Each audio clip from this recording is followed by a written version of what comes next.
All right, everyone's filing in. Hello, welcome to class three, Five Secrets of Storytelling, class three in our fantasy storytelling series with Wendy and Richard Pini. So glad to have you today here on Saturday.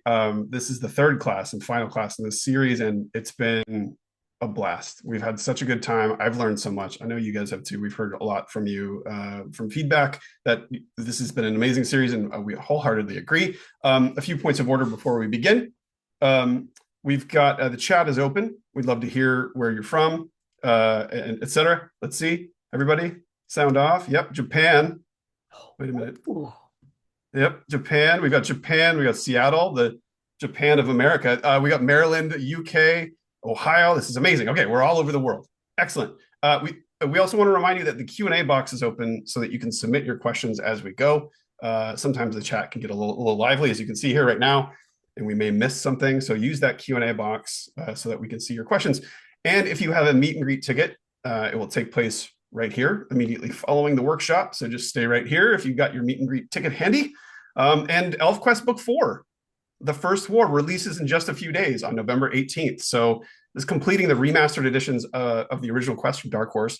The original Quest series is what put ElfQuest on the map, revolutionized both fantasy storytelling and comics, and so much more about culture. And as we've learned through this series, so it seems like a great time to hear from Wendy and Richard about their storytelling techniques that led to ElfQuest's success, and hopefully will help your success as well in storytelling. So very, very exciting. But you're not here to see me. I am but the ringmaster, the lion tamer to the lions that are about to come on. Let's bring Wendy and Richard on now. We're excited to dive in and get started on these five secrets. Oh, there we go.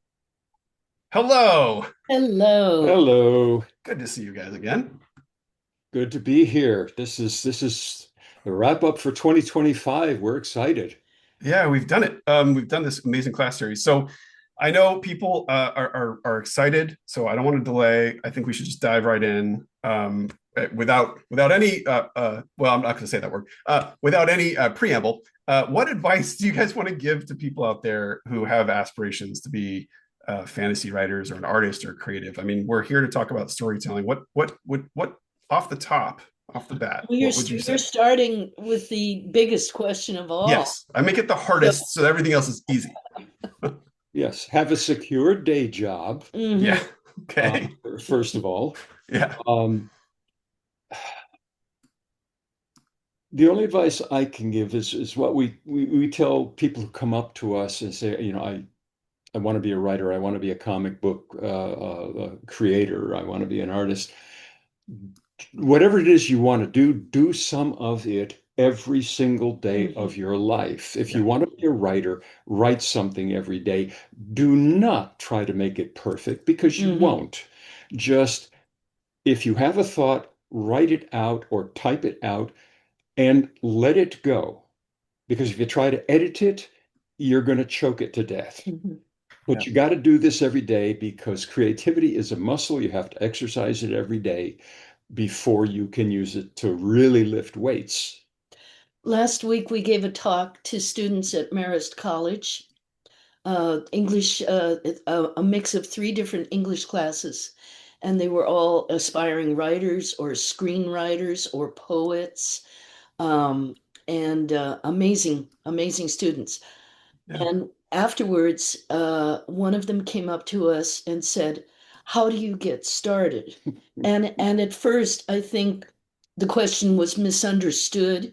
You know, like how do you start up your story? What the student really meant was, how do you get past that blockage Mhm. Yeah. of I'm scared to start. I overthink it. I'm afraid of making mistakes. I'm afraid it isn't going to be good enough, and that paralyzes me. Yeah. And so our advice was let it be awful. Just just barf it up onto your paper or, type it into your computer and just let it all come out and don't worry, as Richard said, about editing it or how good it is. You need to get that initial idea out of your system Yeah. and then you can guide it from there. And another very important thing that I just remembered from that conversation, Yeah. put it on paper, put it into a Word document, whatever you use, get it out there. Because if you just think about it, tomorrow when you wake up, you're going to have forgotten whatever it is that you thought you had. That's one reason to commit it to some permanent form. The other thing is, as tempting as it will be, very tempting, don't show it to anybody. Oh my. Yeah. Yeah. Because if you show it to friends, and especially do not put it out into social media and Right. ask the hive mind what they think, because Absolutely not. everybody Yeah. out there is going to take the opportunity to rip you apart, Mhm. Yeah. as well as those who think it's good. Just do it for yourself for a week, a month, 6 months. Put stuff down on paper and then start playing with it and moving this idea over here and that idea to the beginning or to the end. But you gotta permanentize it Mhm. Yeah. first. Yeah. Yeah. And that sort of reflects other teachers as well who've said, like Anne Lamott, that's sort of bird by bird of it all. Like we just start with one page and another page and keep putting the bricks and laying, chopping wood and carrying water. And I think, part of it though is also this sort of, I think artists like yourselves have this sort of, I think Martha Graham called it a divine dissatisfaction. Like that that's not quite done. We're going to I want to mold this and form it to the world that I want to build, or the space that I want to create.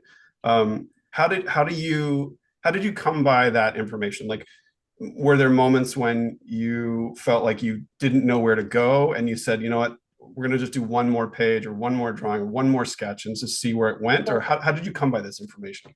For us, it was trial and error. Yeah. I am in particular, am not an academic. I, uh, didn't really study writing or anything like that. But what I knew about storytelling from very early on was the best thing you can do is just tell people what happened, Yeah. you Yeah. know, without overthinking it, without over embellishing it. Forget about adjectives. Just tell people what happened as Mhm. simply as you Right. can, and then you can add the Christmas ornaments and the gravy. But Yeah. Putting gravy on Christmas ornaments is a yeah, choice for sure. I agree with you. yeah, I, Yeah. I deliberately did that.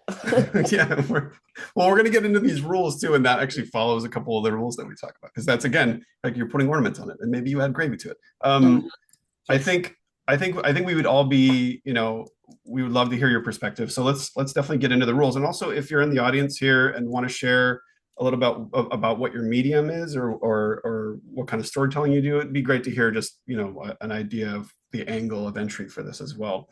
But let's start with the first rule that I'm a big fan of as well, which is the we've all heard this adage before: show, don't tell. We've heard that over the years, but what does that mean to you both?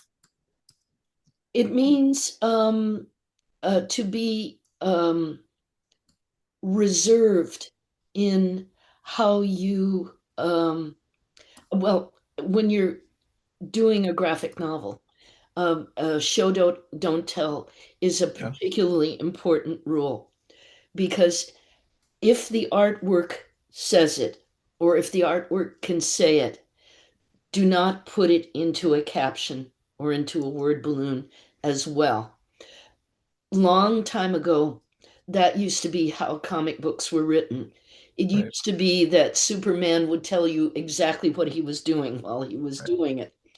And that's a very old style of how to do comics.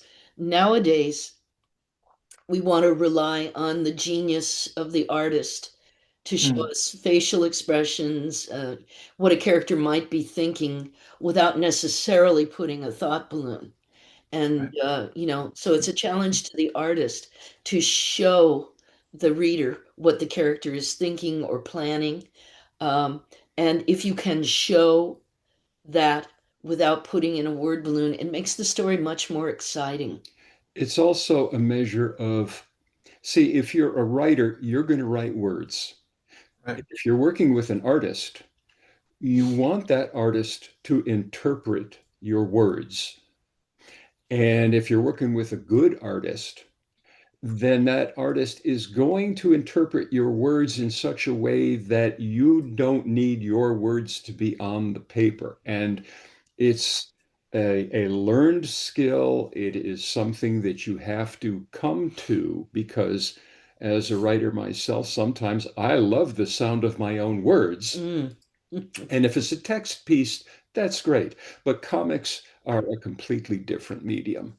Sure. And when Wendy and I work on a plot, for example, and she scripts, and there's maybe some words, maybe a character is saying something, but then she'll draw it.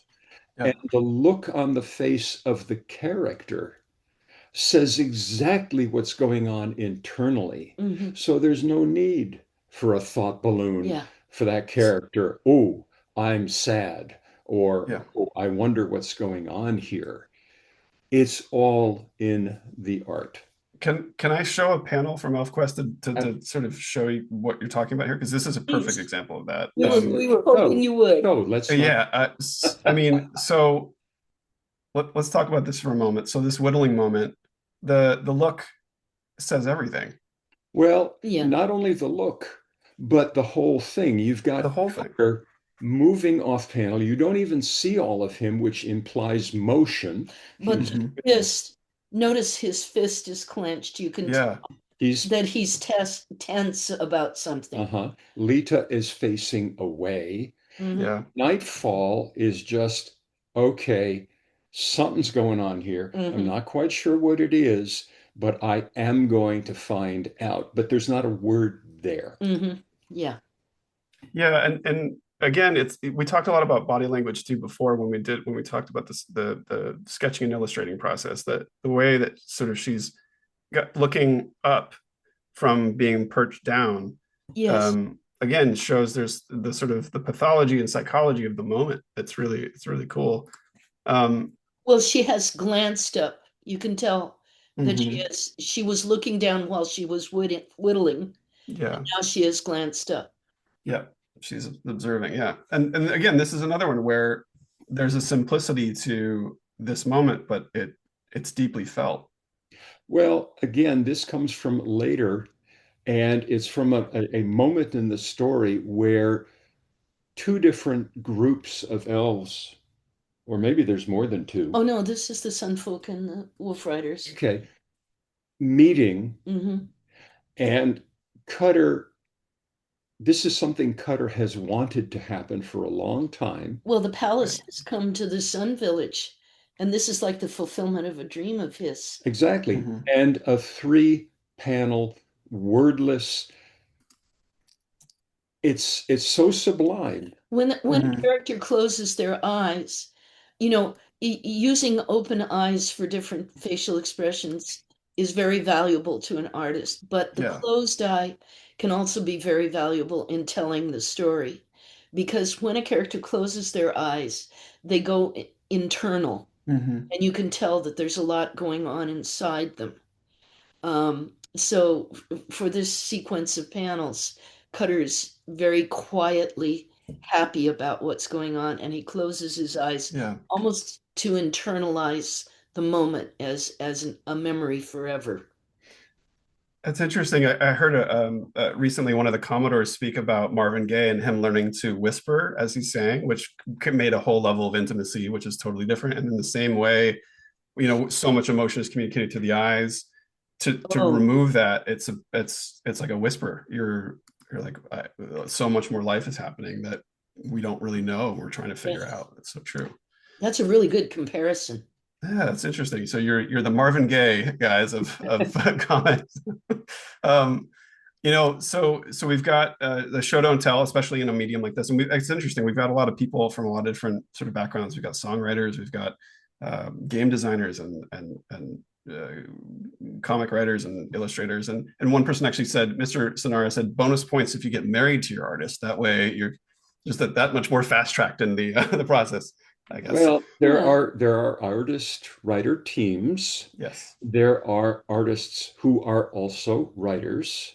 And Wendy is a good example of one of those. Frank Miller, who did the Dark Knight Returns, is Yep. another example of an artist and a writer who does very well at both.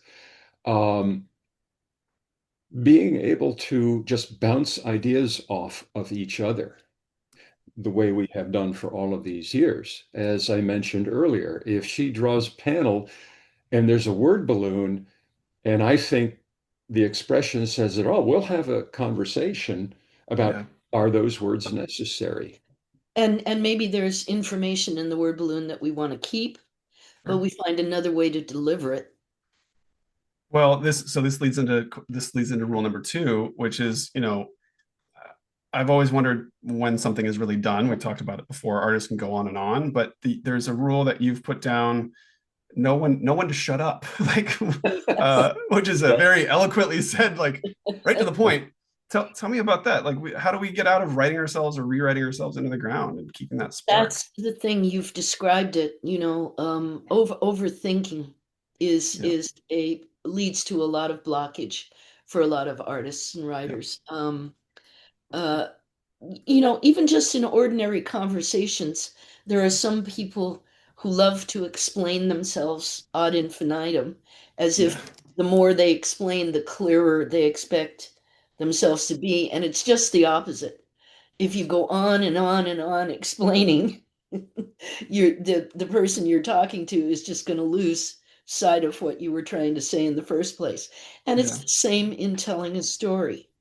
Um, Go for the simplest, go yeah, for the gut punch, go for, It- you know, well, as you said, you start a story by once upon a time this happened, and then that happened, and then mhm, they went here, and then they came back, and mhm, this happened, and that happened.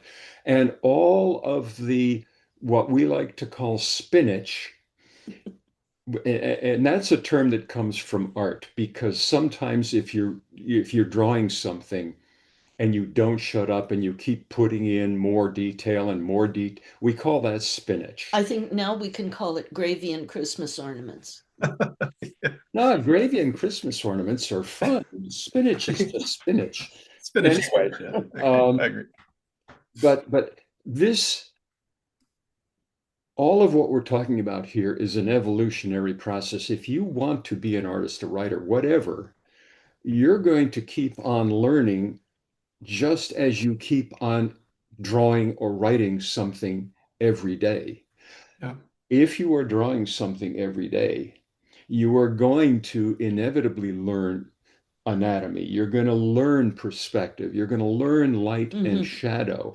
And yeah, so you're going to learn, all right, this object is finished drawing. I don't need to do any more Hmm. cross-hatching to make shadow. It is finished. It's a process. I would describe it as learning to recognize when you've made your point. Mhm. right. Okay, okay. So I have a panel pulled up here, and I have questions because it's such a beautiful panel, and I look at it and I go, how do you know when it's finished? Because there's so much possible in it. So let me just show that real quick here. Okay. So Oh, Uh, that one. oh yeah. it's stunning. Oh, It's thank you. and Well, it's multidimensional. Yeah, Your camera goes through the various lines of figures to the very back row.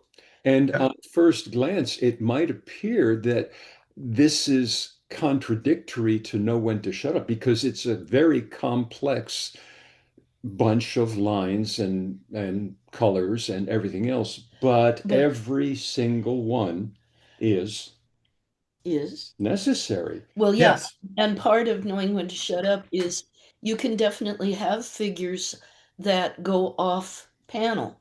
right, You can have figures that you see only half or three quarters of, right, and the viewer's eye will finish that.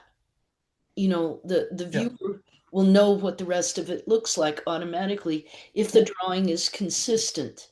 and it If becomes kinetic, right? The Yeah. movement Yes, and it exactly Yeah. so. becomes like, yeah, exactly. That's You can almost imagine that there's a camera moving through this panel, and the two figures on the very right and left, Mhm. they will go off screen Yeah. and you'll move closer Right. in. And that is the kinetic nature of you don't have to show a full figure every time. Well, I will make a Right. little confession here. One of the greatest silent films ever made is called Wings. Maybe you've seen it. Mhm. And if you haven't, go to YouTube, whatever, It's from the 1920s, is or it? Yeah, it's 1920s. like pre-Hayes, I think. Yeah. Fabulous war film, Yeah. Howard Hughes, Anyway, we won't get into that. There is a tracking shot in Wings where they are in a um, bistro or cabaret, and the camera goes across tables. Oh So yes, I love pe- that scene. yeah, It people are pushes through as you move pushes past through and over tables. It's like, precisely. yeah, And I remember in doing this scene, I remembered that, and I could see the camera that's going straight through these dancers to yeah. the drummers in the back. So there you are. I'm actually in this as well. I'm over sitting down because I'm afraid to dance. I'm over in the corner. I didn't want to tell anybody, but that's where I'm in. I'm tagged myself. Um, we've also got this one, which I thought was again in this Oh, like the simplicity and power and beauty of oh, this. yeah, This is, this one.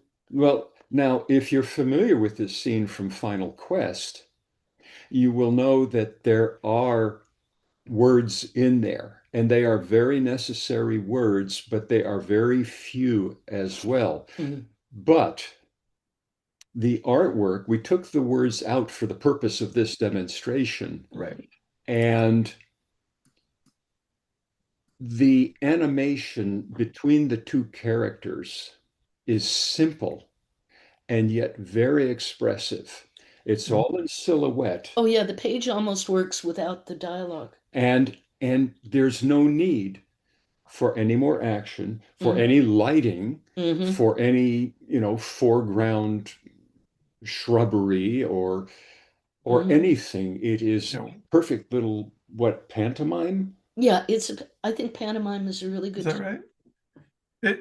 Like you said, it's like there's enough world to know a location, but not so much that it takes away from the moment. The moment is what it's all about, right? Yeah. Yeah. Um, This is Cutter and Rayek that originally they were foes, and the readers know this. Originally, they had a yeah, real enmity between them, and now in this short little scene, all of a sudden they almost become good friends, and yeah, it's a And, very powerful moment. and even if you didn't know a thing about ElfQuest and you were confronted with this page, you could look at panel one, two, three, and right, just the gestures, and you could intuit that there's Yeah, something powerful and intimate happening. yeah. big time, big time. Um, yeah, again, I love that reference, the wings reference. That's so you have to look this scene up. I mean, it's actually floated. It's been floating around social media recently because it's such a. I think it was a Best Picture winner or something, but it was ahead of its time in every way possible. Oh, completely ahead Um, of time. okay, so we know show don't tell, and especially when you're don't tell, but also know when to shut up, which is good. It's important also. Which I these are actually good lessons for me in a relationship, honestly. And let's move on to the next one, which is um, so the tropes and stereotypes abound in every genre and form of media, and there's a desire, I think, on the part of um, an artist to try to be creative and buck a trend. You see, famous artists did many years of fine artistry before they learned to like violate that art style and change it and change it. But how did you guys buck the predictable? Because there's so much groundbreaking storytelling and art here that hadn't been done and paved the way. How did you do that? How do we do that? Well, I want to start at the very beginning. In the mid 70s, the most popular sword and sorcery fantasy comic was Conan the Barbarian. Mm-hmm. And of course, Frank Thorne's Red Sonja kind of rode fast behind that. And the in Conan, there was the trope of how women were treated back then in sword and sorcery comics. And to be honest, it really hasn't changed that much in Right. 50 years. The woman hanging off the guy's leg and or being flung over their shoulder. Frazetta's covers predate that. Frazetta's covers. It's a trope that goes way, way back. The reason I'm bringing it up is that in the very earliest issues of ElfQuest, when Cutter first meets Lita, I wanted to show the bad behavior. Some critics who are just discovering ElfQuest now are saying ElfQuest is problematic because it shows a little bit of sexism, and they're not getting it. They're not realizing. Well, so they're not reading it. They're not. We did that on purpose. Exactly. Cutter had to behave badly in Mhm. that moment. We had to show him behaving badly and throwing Lita over his shoulder so that we could show her turning the situation completely around, not by hitting him, not by slugging him, not by, violence of any kind, but through her intelligence and her warm, loving personality and how she just had command of the situation and she just made him back down like a puppy. Yeah. And so that was the reason that we showed an old-fashioned trope of the guy grabbing the girl and flinging her over his shoulder so that we could flip it on its ear, you see. That's Mhm. how you do the unexpected, is you lead the audience to expect one thing and then you flip it. Yeah. And there's a few examples that I think of here. Let me actually show one that comes to mind.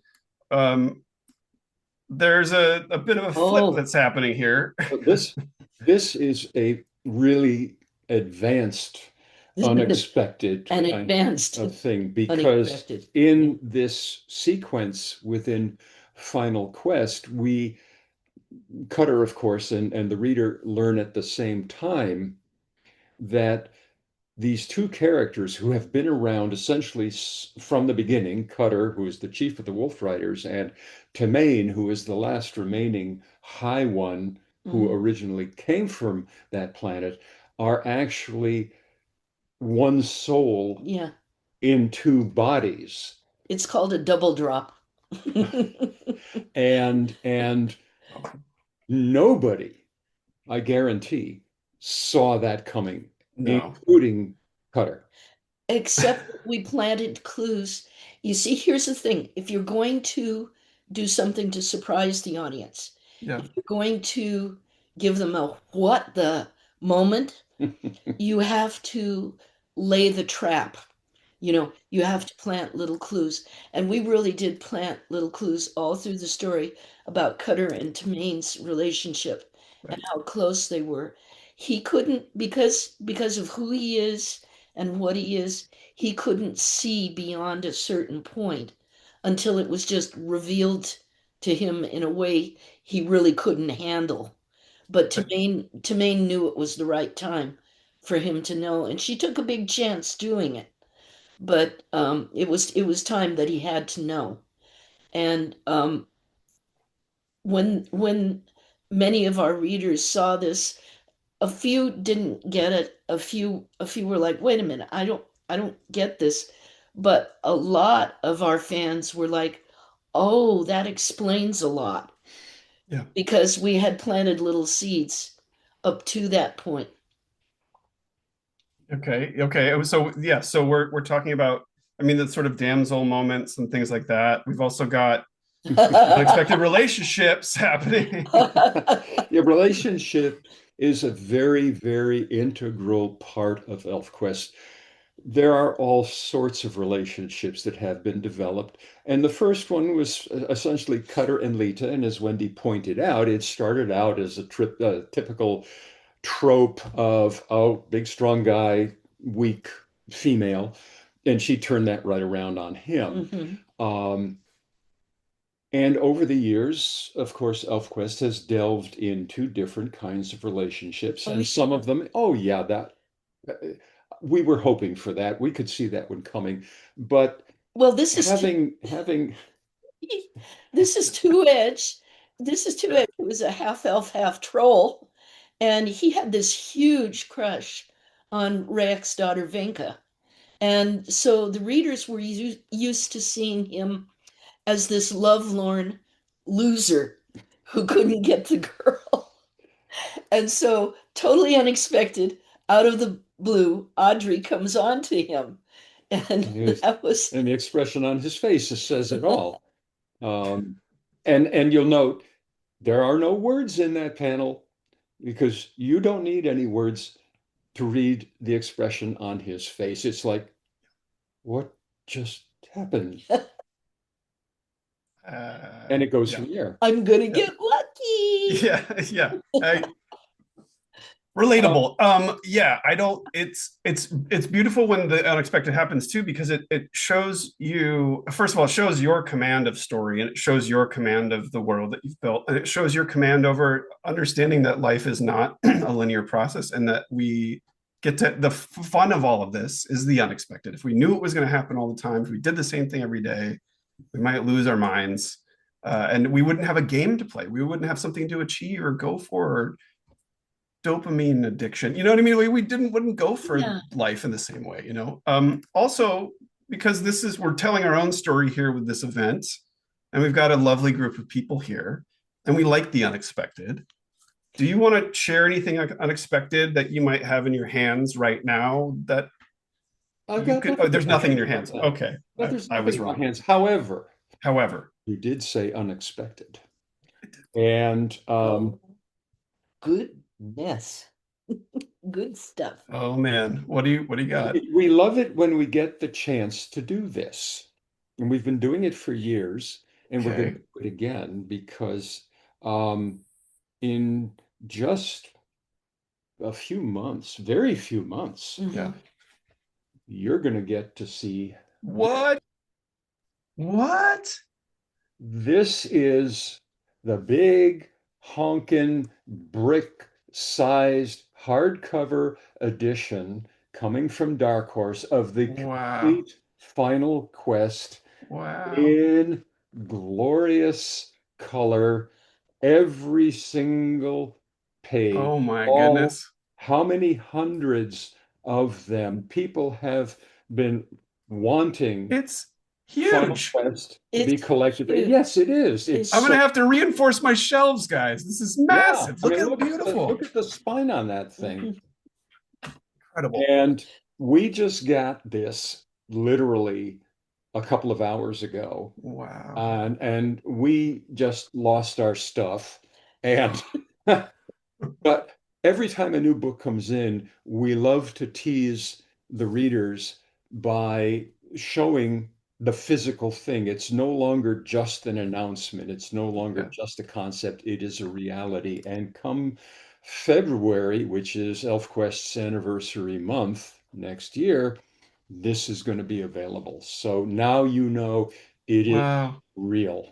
Final Quest, you know, we were just talking about a scene from Final Quest with Two Edge.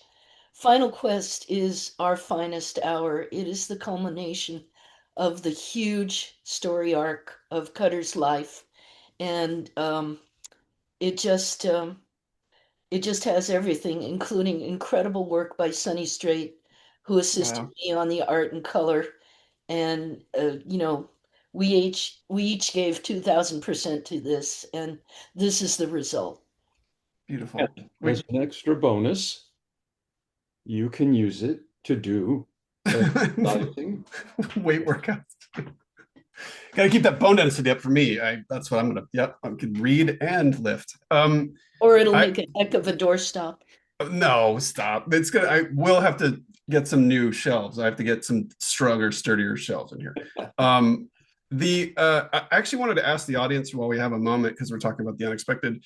What was the most unexpected moment in ElfQuest for you all? We'd love to see in the chat, or if you want to use the Q&A box. Always fascinated by how an audience, what they take to, you know, when you're in a movie and something happens and there's a big gasp, it's such a visceral feeling. It's the best. So I'd love to hear from you in the chat. Yep. Kara says Winnowill's death. Mine was the return of Rayek in the original quest. Oh yeah. Oh, yes. Yeah, that was so much fun because we That You was another, that was like, out of left field. don't look over here. You know, the magician's sleight of hand Hmm. trick. Hmm. We planted clues that were not lies, but they were Yeah. certainly misdirection. Yep. We've got, yeah, the Tamain revealing the Wolf Rider backstory. We've got Hmm. Cutter's perfect end. I mean, we've got this, again, a Oh, testament to you guys. Cutter's perfect end. I mean, come on, you know. Yeah. That's another trope that we avoided because everybody expects a barbarian chief to go out in blood and guts with sword flashing and, the typical Conan sort of a thing. And once again, we completely turned that trope upside down, Right upside down. and it was This something that we wanted to say about life and death and how there's life, there's death, and then there's more.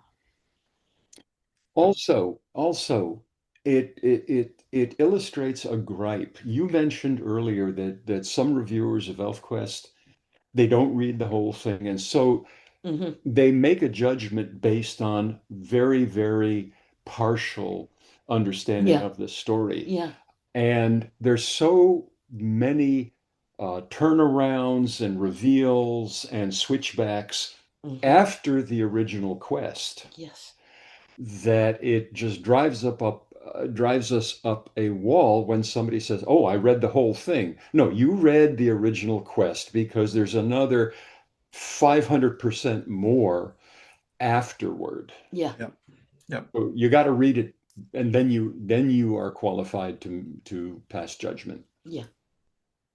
Excellent. Yep. That's all true. It's all true. I think you can't have it with the setup and the turn and the prestige at the end. You have to build, and then you also have to stick around to see how it all plays out because you never I'm glad know. you mentioned the prestige because it is a magic trick. It Yeah, is totally, completely. You guys, a great movie too. great Hmm. movie and great, and you guys are magicians, obviously. Um, we've got also on the next sort of rule here.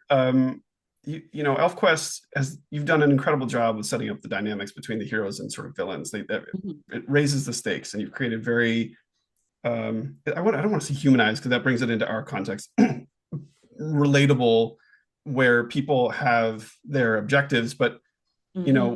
what is the relationship of villains to a great story for you both? Oh, Well, it's the there's relationship no of story without a great villain. Yeah.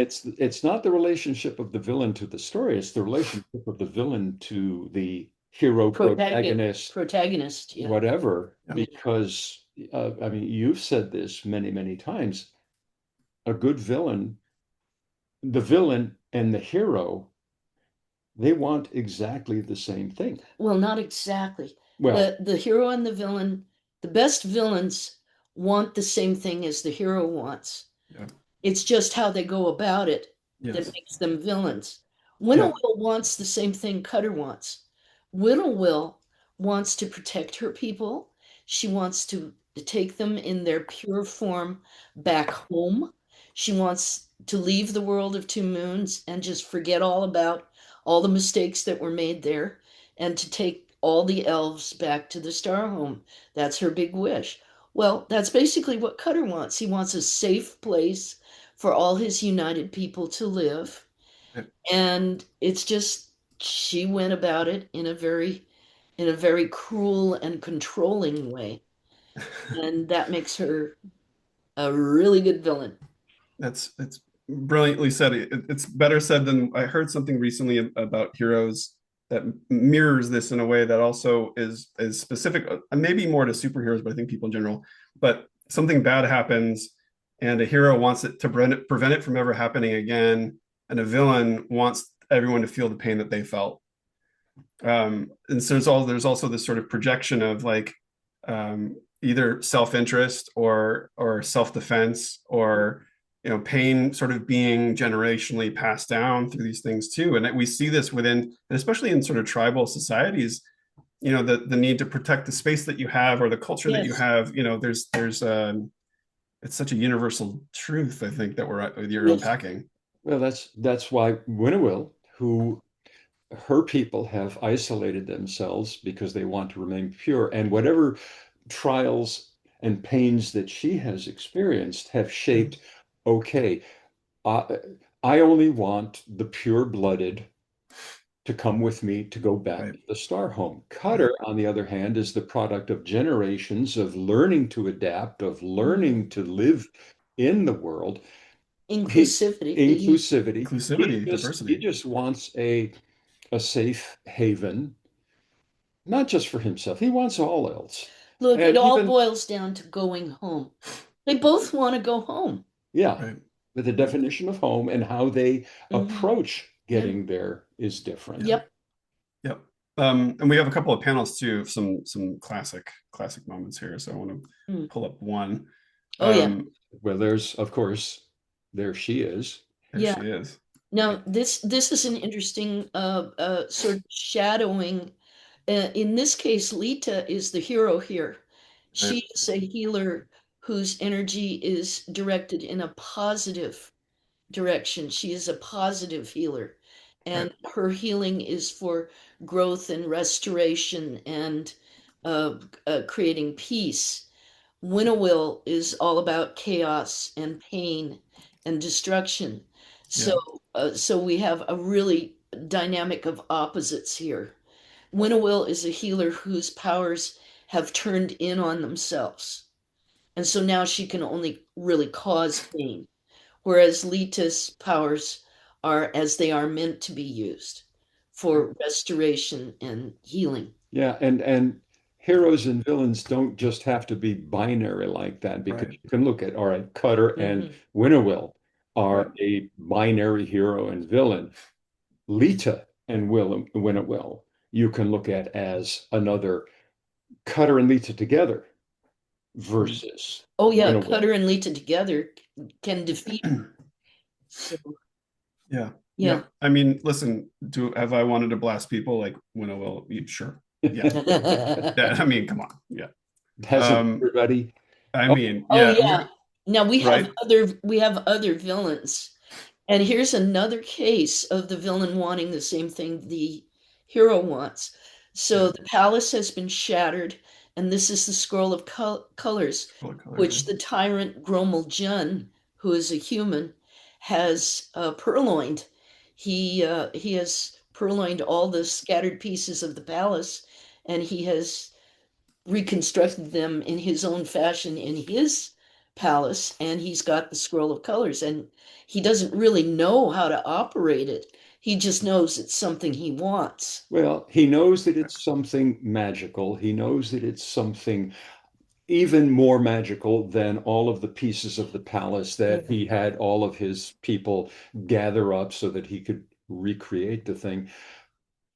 The scroll of colors is also something very sacred and revered by the elves. Now, they know what it's about. It's their history. Mhm. It's it's made up of many threads, some of which are historical and some of which are possibilities. And that's why it's like this great mystical encyclopedia. Gromeljohn just knows that it's something powerful and something that the elves want. So therefore, he wants it even more. See, now in this case, the hero is actually the entire tribe of wolf riders and their allies combined, led by Cutter. Mhm. But all of them are the hero trying to get up the mountain to the palace to rescue the shards of the palace and the scroll of colors. Right. So there are times when it's a group that's the hero, and each playing an individual part within that group. Got it. But Yeah. it's all the greatness of the hero and the villain's motivation. Mhm. They are pure in their own way, and they are mo forgive the pun, momentous. Um, Sure. uh, Thanks. Hashtag sponsored. Thank you. product placement. Yep. Yep. Uh, but that's how you get these big forces to come up against each other and just spin off amazing stories. Mhm. Yep. Um, I think okay, so we've talked about the voice that we have and the way to deliver this information and the fact that we can surprise ourselves and our audiences and we can talk about the obstacles that stand in our way. But at the end of the day, you know, with ElfQuest nearing 50 years now, and you've written so many stories and characters, Hmm. the big, you know, $20 million question here is how have you been able to keep going and developing these plots and characters? Because how do you choose one route versus another? There's like so many ideas and Yeah. it's easy to go down and get New locked York into to something. Like, LA. New York to well, the story has to have a backbone. In right. our case, the backbone of the story was Cutter's story arc. Okay. His entire life, it was always our intention to give you his entire lifetime, and right through to beyond. So, um, having that backbone, we can take side trips on the ribs, and we can put the focus on other characters for a while, but we always return to the backbone of the story, which is Cutter's quest. You have to you have to know where the story starts, and you have to know where you want the story to end up. If you know those two things, we've used the metaphor, all right, get in a car in New York. Our destination is Los Angeles. We've got all the time in the world to get there. We know we've got to get to Los Angeles because that is fated, that is preordained. But that's not going to stop us from, oh, there's the Grand Canyon in Arizona. We're going to take a side trip. I wonder what adventures we'll have there. Oh, there's Devil's Tower up in Wyoming. Let's go there. The very, very first original quest was originally 14, not 15, but Yeah. 14 issues. And along came Winnowill, and she just commandeered the ride Hmm. Yeah. because she was so complex and so Powerful. wonderful and powerful and engaging and intriguing that we had to add 5, 6 more issues. Winnowill, in a way, was a side trip from the backbone of getting from A to B. She was a very close side trip. All the other stories, Shards, Hidden Years, Hmm. New Blood, they've been connected to the backbone, just as a side trip is connected to your map of getting from Well, east to west, reinforcing it. reinforcing it. But you do have to know that. And knowing that means you always keep that in sight when you go on a side Oh, trip. yeah. I want to pick up where you're leaving off here and get to my favorite subject, which is inevitability, Mm. particularly in a fantasy story, where your reader, you have to bring your reader along with you in a fantasy story and make sure that they believe every fantastic thing you're telling them. Right. And so it all has to feel real somehow. And part of that is inevitability. And for me, I think it's the most important part. Um, when your story reaches its climax, the reader has to feel that it couldn't have ended any other way. Right. They have to feel a catharsis. They have to feel like, oh, well, even though it was sad, that's how it had to be. It was perfect. Or if it has a really happy ending, oh man, that's what I was hoping, and here it is. Right. Right. You have to deliver what the whole story promises. I know there are just hundreds of examples of stories, particularly in movies these days, where Yep. the storytelling falls apart for some reason in the final act, Yeah. and you are left with this empty feeling of like, why did I waste 2 hours on that? Yes. Yes. Absolutely, I know that, and it's a phenomenon. I Yeah. don't know what's the matter with writers in Hollywood right now, Yeah. but no, if you are taking your reader on this ride, you are responsible for that, and you are responsible for giving them the ride of their lives. And part of that is taking them all the way through to the catharsis that is essential to make the trip worthwhile. Those are big emotions, and that's a big, I mean, I think for humans who are attached to other humans or pets or things or places or moments in time, we are attachment connection seekers. And I think that when you do it well, like you said, it's like The Sopranos, there's Journey playing and it's a black screen and everyone's like, what is What? happening here? I know. They took a However, big I chance. mean, there's a big chance, and I think, like you said, the sort of like soup du jour of that is this sort of open-endedness that allows people to fill it in, but it doesn't feel full a lot of times. It No. doesn't No. feel, and I want to bring up a moment in ElfQuest that is full. Let's say Well, I'm it's very curious. yeah, I mean, I think it's when you said it couldn't end any other way. I think this is a good example to talk about. So Oh, Oh, one One eye. Eye. yeah. Yeah. Let's Well, talk about that for a moment and just well, unpack it. this I think starts to fall under the fifth rule, right? Right. The no idea is set in stone. Yes. Yeah. At the end of issue 15 of the original quest, the Wolf Riders have been dumped up north in the snow. The northern nasty trolls are attacking them, and there are casualties. And One Eye gets smashed in the head and falls. Okay, let me jump in here and say, as we were plotting this, I said to Richard, I absolutely cannot believe, even though it's horrible to think about, I cannot believe that all of the Wolf Riders are going to survive this. And I Right. don't think the readers are going to believe this either. Right. But Richard, in particular, I was, just, confession time. yeah. Yep. Here we I go. I love a happy ending. Okay. And to the point sometimes where it's actually unrealistic. Now I have matured some. I was 25 back then, or That's true. whatever the heck I was. Um, and I guess I was used to mainstream comics, and mostly they had happy endings, and everybody survives all the time. I mean, Superman's been killed 16 times. He's come back 16 times. I know back in those days, killing off a character was very, very rare. Yeah. Taboo. However, um, that difference of how we felt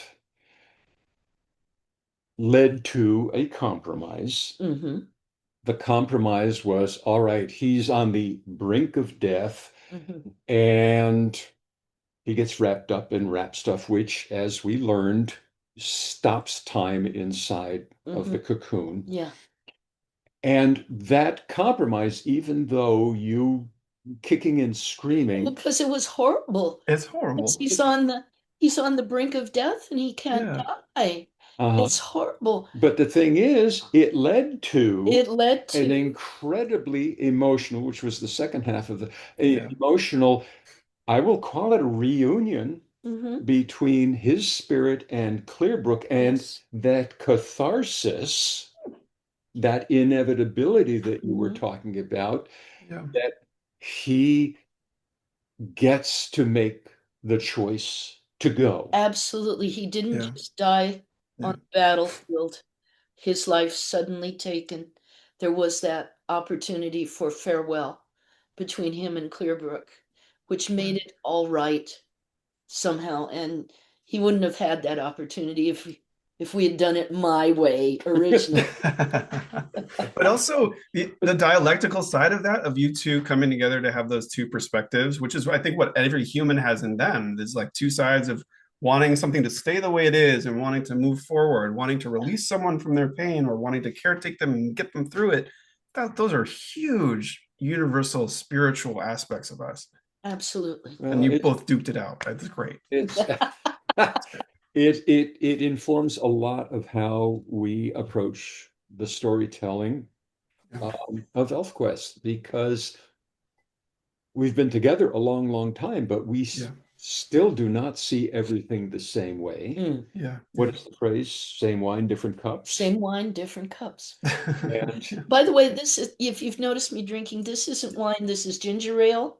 Yeah. I have a scratchy throat today, and I'm just staying hydrated. That's, That's all.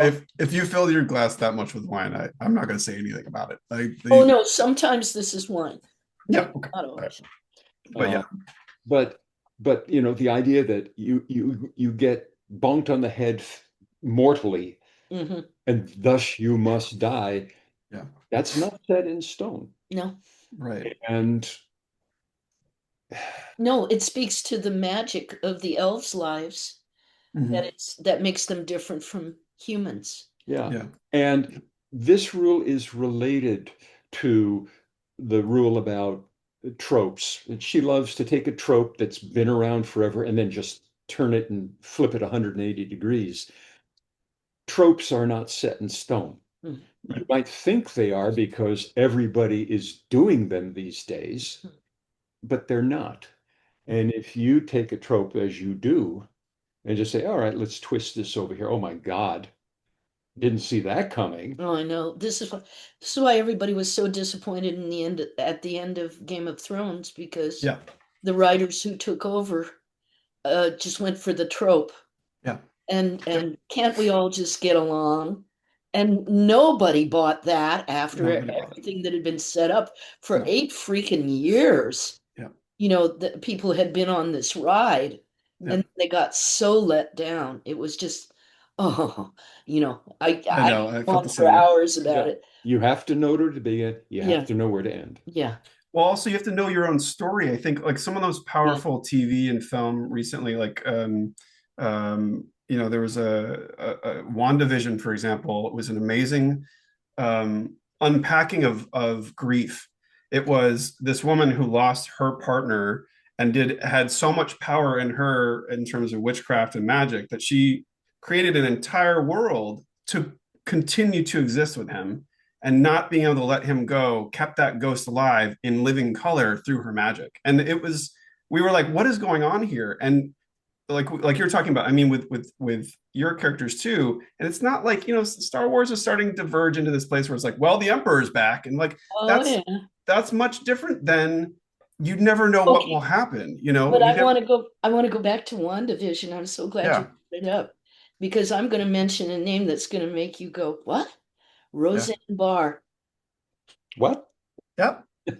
Almost 30 years ago, Yes, Roseanne Barr did the same story, she did. ended her sitcom by revealing that the final season of her sitcom was all a story that she wrote Yeah. because her husband had actually died. Yeah. Right. So Right. Oh, well, she go back invented further. what? Shower. It was all a dream. Oh no, no, no, no, Yeah. that's a different trope. Yes. Okay, It was all a dream. Yeah. don't No. mix tropes We're. here. I No, mean, I'm yeah. saying that Yeah. WandaVision see, Roseanne Barr was absolutely vilified Yeah. for telling the story that way Yeah. back Yeah. then. WandaVision validated that very type of storytelling. It did. And I think like yours, where we have characters that like the exuns and like the comings and goings, Mhm. it's rooted in storytelling and the world versus it being like an arbitrary choice. And within Game of Thrones, there was so much lore that they had enough lore to get to a certain point. But then Mhm. because the rest of the lore hadn't been worked through by the core author, it felt like we were just throwing ourselves into an abyss that like we hoped that he probably gave some crib notes. They tried to expand on it, and it didn't feel rooted like we have in ElfQuest and other places. Totally. Like Well, you could say the same thing about Lost. Lost Well, is They another great never example. knew where they were going with that, yeah. and Right. it just And fizzled. we were It all started to lost. show. Yeah, it started Well, to. Yeah. see, audiences getting disappointed, unfortunately, seems to be a phenomenon of these times. Yeah. The Yeah. stories get built up and built up and built up. Expectations, especially, get built up, and then there's a letdown because the climax of a story is unfulfilling. It's Yes. empty. Anticlimactic. And Anticlimactic. yes. It didn't go where the audience inevitably thought and it was going to go. it needed. Yes. It needed its And inevitability. maybe that's also a generational issue because we're marketed so much more information about these things. We see so we have more channels to see it. They're showing more from these things, and we're like, by the time you see the movie, you've seen the big moments, all of them, and to get people to see the movie. And so yeah, we're in this world now where yeah, I it's a want different to, time. I just saw a question go by. Yeah. Did you always know how Cutter would meet his end, or did it take time to reveal itself? And you Oh, knew Good question. from the oh get-go. my gosh, from the get-go. I really started to work it out in the early 90s. I started sketching and writing a more detailed treatment of the final quest. Yeah. And I just kind of just worked on it But you through the, knew the fact of it oh my goodness, without yeah. all of the Christmas ornaments and gravy. That's why I kept planting the darn spider. You know, Yeah. every once in a Yeah. while the spirit maker spider would show up in the story, and I wanted to make sure people noticed that, but didn't Yeah. necessarily make the connection till the very end. Yeah. Well, The that also leads to another question I want to, uh, which I'm going to tee you up for, which is um, Leanne asked, "How do you plan the hints and spoilers for your reveals? ah, What's that process?" oh, all I can say is it's so easy. They practically Okay. write themselves, really. You know, like the moment where in Searcher and the Sword, Shuna and Cutter are talking, they're sitting on a log talking, and a spirit maker spider just kind of jumps towards Shuna, and without even thinking about it, Cutter just squit, and gets it on the point of his sword. And he explains to her the nature of the spirit maker and how the death that it gives is, people don't even know they've been bitten, and they're already leaving their body. Um, so that Yeah. was Yeah. the most important appearance of the spirit maker, but it just wrote itself. It was just such a perfect time Yeah. for that to happen. Marcel calls it Chekhov's spider, which is, I think, pretty accurate. That's good. We've got another question here. So we've Yeah, I'm got, let's loving the see, questions. I know these are great. So Thecla asks, one of the greatest aspects of ElfQuest for me is the storytelling of the characters, their stories, approaches to resolve challenges. Do you have any tips to create interesting characters or character backstories? Any like DNA that you can give there that helps make them? Oh, well, find it in yourself. Find it in people that you have known throughout your life and have or people that maybe you haven't even known, but you've wondered about them. Or Yeah, find them in aspects of yourself that you're a little bit scared to explore. I think particularly yeah, if there are things you know about yourself that you're scared to take a look at, turn it into a character. This I want to mention something because this reminds me there's a book that was very popular back in the I think 70s and 80s called Zen and the Art of Motorcycle Maintenance. yes. Oh my God. And the lead character is an English teacher, and he's got a bunch of kids who really don't care about writing, and he's trying to motivate them, and he gives them all a sheet of paper, and he says, "All right, take a coin out of your pocket, a penny and dime," and he just says, "All right, start describing the coin." Hmm. Mm-hmm. And the class goes, "Oh, that's stupid," but they settle down to it, and pretty soon all you can hear is pencils. And so, and one kid comes up, I need another sheet of paper. Hmm. And what is happening is that once they have gotten into the idea, well, they can describe the color, they can describe what's on the coin, they can describe the lettering, they can describe whether Hmm. it's new. There's so much to describe. So you know people. Oh yeah. Everybody knows people. Hmm. Yeah. Start thinking about them, start describing them. You don't even have to ask them, but just from what you know of them, just start describing them, and you'll have characters out the wazoo. Oh yeah. How do you come up with a villain like Winnowill? I Yeah. had to take a look at my deepest shadow. I had to take a Mm-hmm. look at the parts of me that, you know, if they were let loose, would Yeah. be super destructive. Yeah. We all have that. We all That have we our hide. dark Yeah. side. So you can turn your dark side into a character. You can turn your funny side into a character. Yeah. or the dark and funny sides of other people that you know. Just observe life. You can even have an animal that you love and turn that into a person. Yeah. Yep. That's great. These are great. And with this, there's so much to mine here, and there's so much good information here. We're sort of run out of time, but I'm gonna do one more question from the audience here, Yes, please. and then we'll be moving forward. So Carissa asks, have either of you had a story choice that was very dear to your vision that readers reacted negatively to, and how did you handle it? Did you Oh, address it? Did you? Yeah. well, first of all, I don't think that there has been any single thing that every reader Right. reacted negatively to. Oh, Right. no, not every reader, but there have been elements of the story all through the 50 years of the Sure. story that people just haven't bought, or no, that didn't work for me, that kind of thing. Yeah. And And you let it. you just what the answer is, we just told you what happened.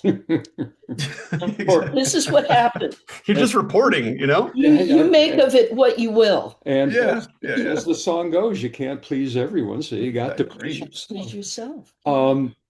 We, I think, have a very good track record of most of the readers, most of the time going, oh my God, yeah. And the ones who don't like it, okay, uh, Well, go and be well. we just work with a consciousness of delivering the goods. Yeah. Deliver what the story promises. Yeah. And I don't think we have lost track of that in the Oh, different stories. no, no, because ElfQuest is still very much Mm, us, metaphorized tremendously. Um, and we are both very much aware, I think, of you have to give your best. mm, Even if you don't know what it is in a given moment, you always give your best. You don't take shortcuts. You don't shortchange. You just get it all out there, which goes back to the very beginning. Yeah. How do you start to do something? You Yeah. just keep exercising that muscle of creativity, and pretty soon you cannot not give your best. yeah, You and the cannot not know when to shut up. You cannot not all, Yeah. go through the rules. The wonderful thing about storytelling is there can always be more. The final quest was a perfect package, but then we were able to do Stargazer's Hunt because and deliver the catharsis that Skywise needed, mhm. that we did not want to put into Final Quest, that we wanted that to be an individual experience for him.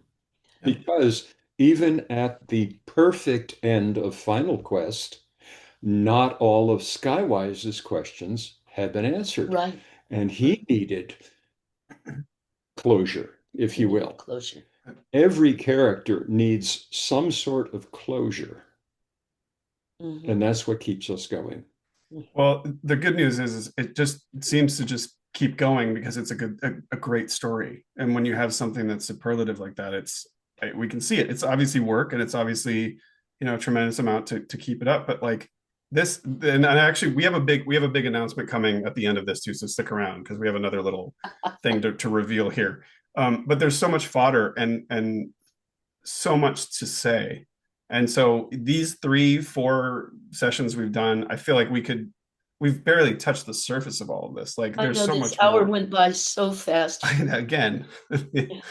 But I just want to do a couple of things here as we close out, and we're going to do a little announcement. And again, this story, um, there's so much more to say and so much more to talk about regarding it because it has made a huge impact on people and just watching the chat too. So I want to say a few things, and we're going to do a little bit of housekeeping here. But so the remastered edition of ElfQuest Book 4 comes out in just a few days on November Yeah. 18th. Tuesday. That's right, Tuesday. Remember, if you get your copy from Stans, it'll include an exclusive ElfQuest art print autographed by Wendy and Richard. You can order all 4 of them there as well, all 4 books. And to celebrate that news, also, that the entire original quest is now available in full color editions. We're inviting you to an ElfQuest holiday party here with Momentus on Friday, December 5th. Come on down. We're going to have a good time. Come all. Come one, come all. Fix your favorite Dreamberry cocktail. Put on your best ElfQuest cosplay if you want to. Join the Howl. We're going to have a great time. And you don't want to miss it. So we'll be sharing some more exclusives there that you're only going to be able to hear there first. So let's come on down to that. And then the others, but you got to go over to Stands and sign up for that on the Momentus side. There is a $5 donation option too, which will go to the wolf conservation organizations that Wendy and Richard support. So that's also really cool. And we've got some really cool, just reminder. I'm going to do a quick reminder because if you want to be immersed in the ElfQuest world, I think that these are awesome ways to go. So if you want to grab from Stands, this is actually, I have one of these. It's so soft. It's so gorgeous. We have one too, and it is plush and cozy. Yeah. It is. Sherpa blanket. It's very Sherpa-y. I don't know, that's not a word, but you know what I mean. It's not. So then we've got the Starry Night Skywise puzzle here. That was this really cool art collaboration between Wendy and Richard and Riley Santangelo, who also designed the challenge coins. It's 200 pieces. It's wooden, including 10 wolf-shaped pieces that I just noticed. I actually didn't notice those. Let me see if I can zoom in here. That's so subtle. I look at this right there. Isn't that great? I love that. Wow. I love that detail. And we've also, I think, speaking of challenge coins, you guys are hearing it here first. So I'm like nervous even saying it. I want to, yes. So we're going to reveal now something for you all that has not been mentioned anywhere before. So lucky you. We are going into series 3 of the collectible challenge coins. I haven't even seen these yet. No, well, here we are. Oh, look how beautiful this art looks on a coin, first of all. I have to jump in here, Charlie. Yes. I hope I have a couple of minutes. Of course. We have been working with Stands now for 3 years, and we couldn't be happier with a partnership. Riley has taken ElfQuest art and simplified it and dramatized it. I don't know if that's a word either, but it is now. I believe it is, yeah. And we're finishing up series 2. Series 3, all 12 designs have been chosen. They are just gorgeous. But to go back to something you said earlier, there's a donation thing where all of the donation goes to 2 different wolf organizations, Wolf Park, that we've been associated with for 40 years, and then Wolf Conservation here in New York. Stands, through our partnership, has donated thousands of dollars to each of those. We couldn't be happier that we're all a part of getting funds to those 2 causes. I know there's a lot of wolves that are getting to eat on account of these coins. Yes. So this is our love letter to Stands. Well, we love is right back at you. I think as we close out this 3-part storytelling series, I just want to say thank you to everyone that attended. Thank you to everyone who came out and got tickets, and then thank you to David for helping to produce and wrangle me. Mostly, these guys are self-sufficient. I'm like a child. But mostly and most of all, thank you, Wendy and Richard, for doggedly sharing your creativity and brilliance with a world that sorely needs both right now. And I think just thank you so much for everything. Well, it's been a joy. It has. Well, with that, we're going to move on to meet and greets. So if you didn't get a meet and greet ticket, I think they were pretty much sold out. But if you didn't get a meet and greet ticket, you're going to miss out because we're going to do a little meet and greet session now. So if you have a meet and greet ticket, just stay right here, and we're going to get started. If you don't have a meet and greet ticket, you're going to be exiled out of the tribe, unfortunately. It's nothing personal, but also if you do have a ticket, please keep your hands to yourself as we invite you in here. Don't lick anybody. Just keep your hands to yourself as we come in here and get this session started. But thank you everybody for joining, and we're going to be moving forward here.